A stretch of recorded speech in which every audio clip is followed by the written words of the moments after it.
Hi, my name is Aleph, and the next story comes to us from Judges 21, and it's the daughters of Shiloh. Now, I battled with sharing this story because it starts and ends in pretty much the same way, and it is a little bit sensitive.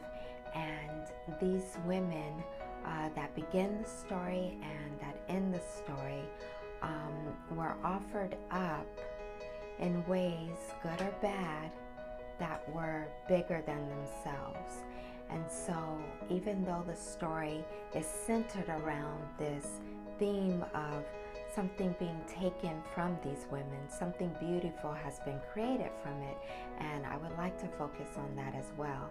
I think it's important to discuss this story because it is in the Bible. It was recorded in the Word and left for us to read. So I think it does demand our attention. So this story begins with a concubine, and in the Word there's many references to a concubine, but if you look in the Hebrew, a concubine can actually have the same rights and status as a wife. Actually, there are 8 types of marriages in the Word of God, and I will list them here for you so you can look at that and match them up to some of the scriptures that you are familiar with. But the concubine that we read about may not necessarily fit your description of a concubine. It could have been a man's wife. So the story begins, and I'll try to condense it because it's very lengthy, and I don't want to focus on all the dramatic parts of it. I just want to focus on the beautiful parts, of course, and look at its scientific and artistic value. So in a nutshell, what happens is a man goes and visits an older man, and he actually is on his way to do something, but the older man convinces him to stay with him and not lodge in the street. And the older man had a daughter who was never with anyone, never known a man. She was a maiden and was given to this man. But because this man was traveling in the city, a lot of the residents found out about it and actually knocked on this older man's door and saying, hey, bring the new guy out. We want to know him intimately. And the older guy protected him and said, no, do not do so wickedly. This is not right. But I have a maiden, a daughter, who is also this man's concubine. You can do with her what you want. And they said, no, we want the man. So unfortunately, the father, as well as the husband of this woman, forces her to leave the home and be with a group of men who do what they desire with her. And in the morning, of course, she is no more, unfortunately. And what happens is her husband, how he can allow this to happen to her is beyond my understanding, but he is so outraged of what happened, which puts a question in my mind because he's the one who allowed it. But he is so outraged that he cuts her up in pieces and sends her to each one of the tribes. And the area that they were in was in the Benjamites' territory. So he sends it out to everyone, including the Benjamites, saying, you know, these men of Gabish, they come out and they ravish my concubine, and this is what they've done to her. What do you say about this? And basically he was inciting them to come and war on behalf of this woman who passed based on what they did to her. So all of Israel was outraged, but unfortunately the Benjaminites were not moved. They didn't do anything about it, didn't respond to him. All of the 11 tribes, they came out and they fought with these men, and at the end of them fighting, they realized the Benjaminites, they didn't come out and fight with them. So they swore, they made an oath among them saying, we are not going to get give any of our daughters to marry any of them. They're going to be cut off from Israel. We're not going to intermarry into that tribe. And so time passed, and interesting enough, they had a change of heart, and they said, well, we made this oath, but we don't want the Benjaminites to be cut off from us. We want to continue having 12 tribes in Israel. So what are we to do about this?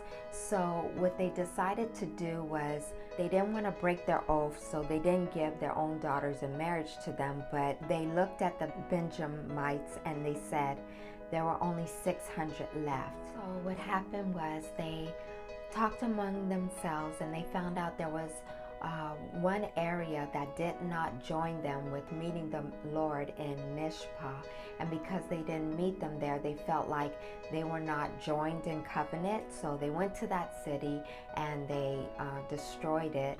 They killed the men, and they took only the virgin daughters. They didn't take any of the women that were married to these men, because they had already had seed by them. So they took the women and they gave them to the Benjamites for wives, and unfortunately it was only 400. So there's 200 Benjamites left that didn't have wives. And so what they did was, they realized that there were women in Shiloh that come out once a year, and they come out and they perform dances among the vineyards, and it was just for women. It was just for these virgin maidens dancing and enjoying themselves, like having a private festival. And because they were aware of that, they went there and captured those women and brought them home to the men. And so that's what this story centers around. It's women being taken against their will, not desiring to go into this situation, and definitely not expecting it, and ended up being with someone that they had no clue about. Reading the end of the Daughters of Shiloh, it talks about the women in verse 23, and I'll just read it to you. It says, the children of Benjamin did so and took them wives, and these are the wives from the daughters of Shiloh, according to their number of them that danced, whom were caught. And they went and returned into their inheritance, and repaired the cities and dwelt in them. So it makes no reference about these women leaving the city. They didn't rebel. They didn't say, I don't want to get married to this person, and they went back to where they came from. It actually states that they dwelt with these men and built cities with them, and they made a home. So it makes me think that even though these turn of events was definitely a surprise and against their will, they kind of went with the flow and accepted it and made a life there. And I think this is part of the pattern that we see of one of the actually 2 of the 8 types of marriages in the Bible. We see this pattern of sometimes women from neighboring tribes or other tribes being taken and being made a wife of the enemy's tribe, if you will. So when I researched Shiloh, I discovered that it's an ancient city in Samaria, and it's actually south of Lebanon. Not Lebanon, but Lebanon. And Lebanon in Hebrew means frankincense. And if you know anything about frankincense, that was one of the gifts that was given to Jesus upon his birth. And also frankincense was one of the ingredients that God used for the altar of incense when Moses was to present himself to the Lord and talk to him on the children of Israel on their behalf. It was also an ingredient used for an offering, where they would take flour and meat and pour oil on it, and then also add frankincense. No other spice but frankincense. And this was accepted as an offering. So already we see frankincense has this value that is almost priestly, it's almost kingly, it's royalty. We see it as a gift. We see it as being given as an offering to the Lord. So it's one of those spices that are premium, and it was a sweet perfumed oil that was very costly. So already we have this city named Lebanon, which is frankincense, and just south of that is Shiloh. So maybe this is a foreboding, but things go south for those women, and the city is south of frankincense, south of Lebanon. I don't know if that means anything, but it certainly sounds like it has some foreshadowing there. Another thing I discovered is that Shiloh can loosely be interpreted as Pleasantville, Tranquil Town, or Fair Haven. So Shiloh already has this connotation of peace. So I would not expect any of the women there to be warlike or rebellious, but they already come from a place of peace. So if they've been taken to a new atmosphere, I would just think based on their environment, they've already have a spirit of peace about them, and they would bring that wherever they go. So now we have this piece of history that starts and ends with something very, I'm trying not to say the word, but very sensitive, because it's basically taking a woman's rights from her, and the Jewish tradition has twisted it. And interesting enough, I found in Roman history they have a similar incident that happens among their people there too. Now they have turned the situation around in the Jewish community, and it is in the month of Av, which is the 5th month, part of June, and then July month, and the 15th day of Av, or the 15th day of this June/July month, is when this event supposedly took place.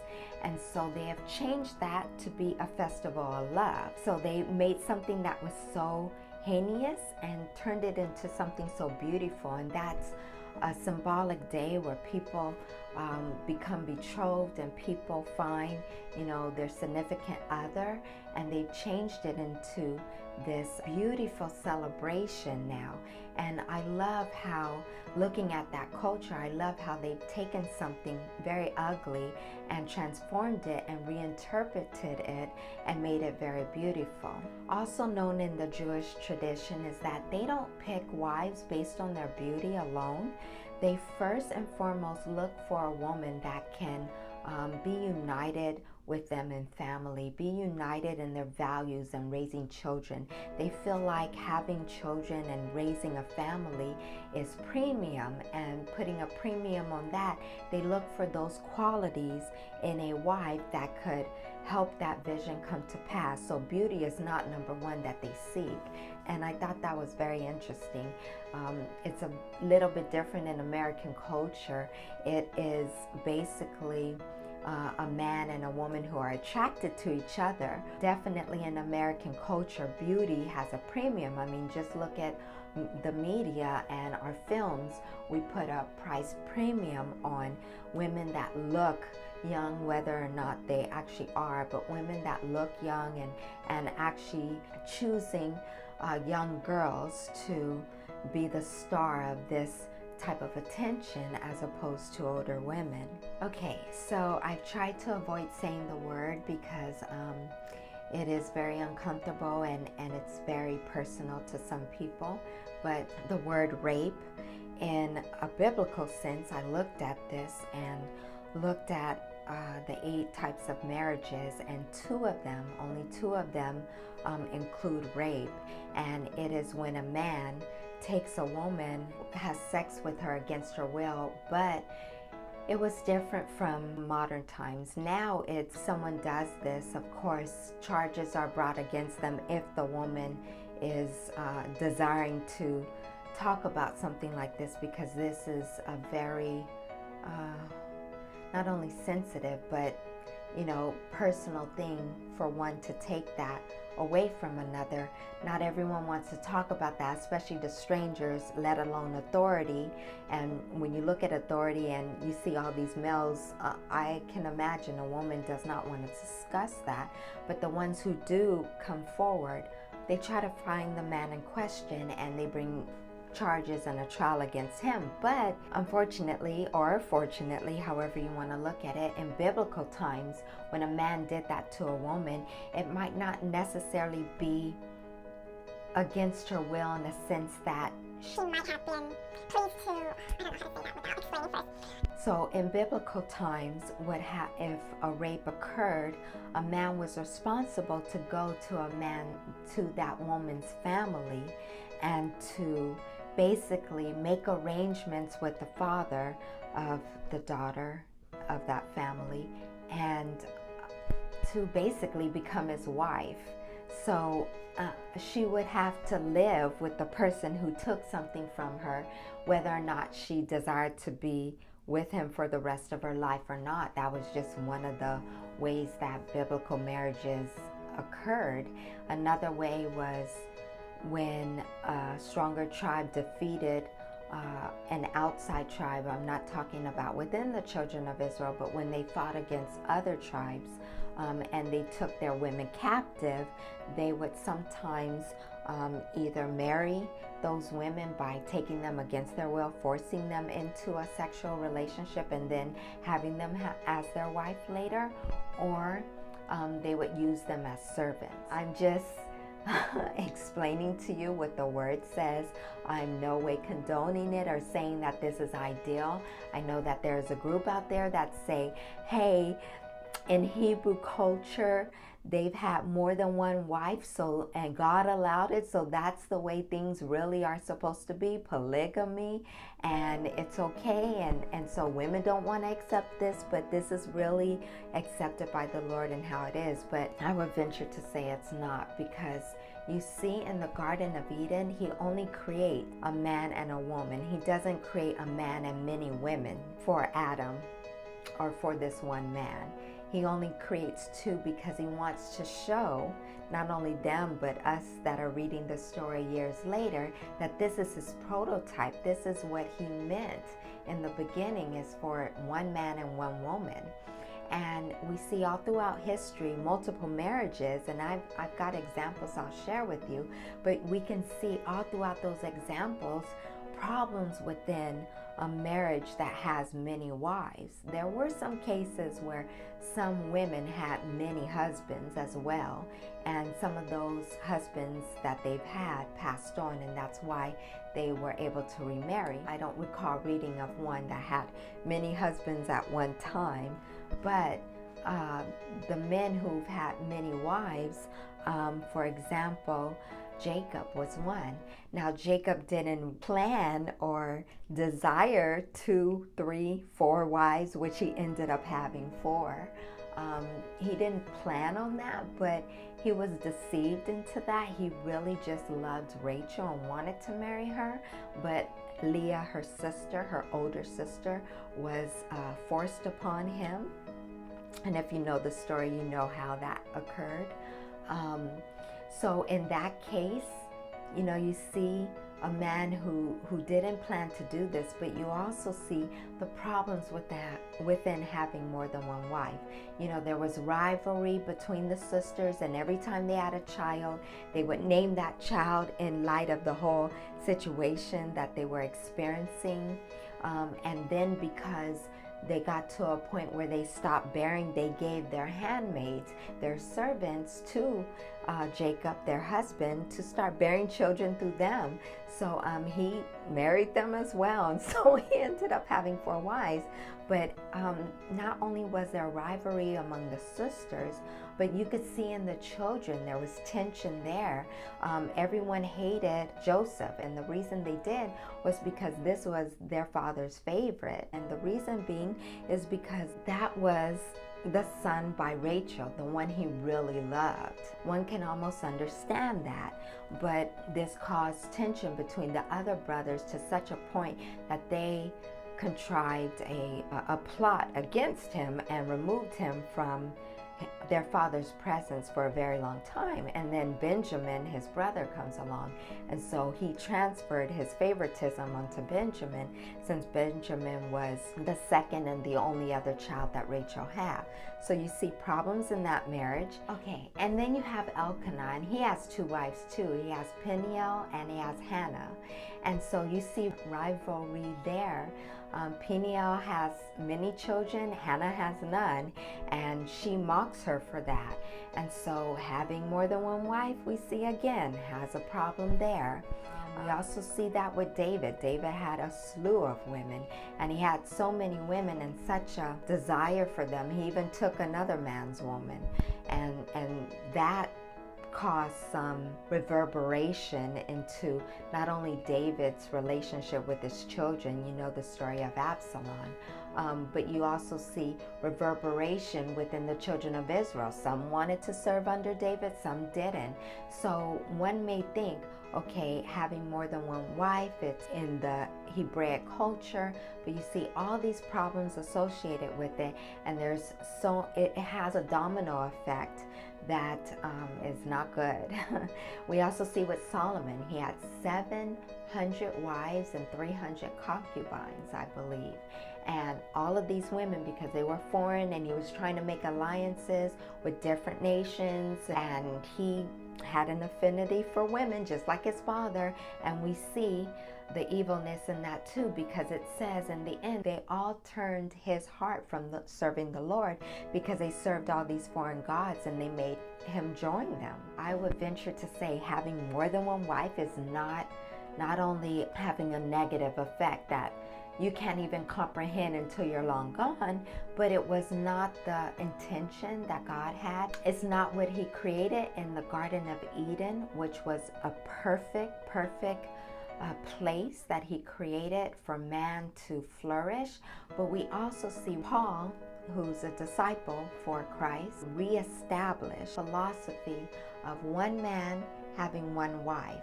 So you see it in the beginning in the Old Testament with the Lord, and it being finished and reinstated in the New Testament through Paul's letters.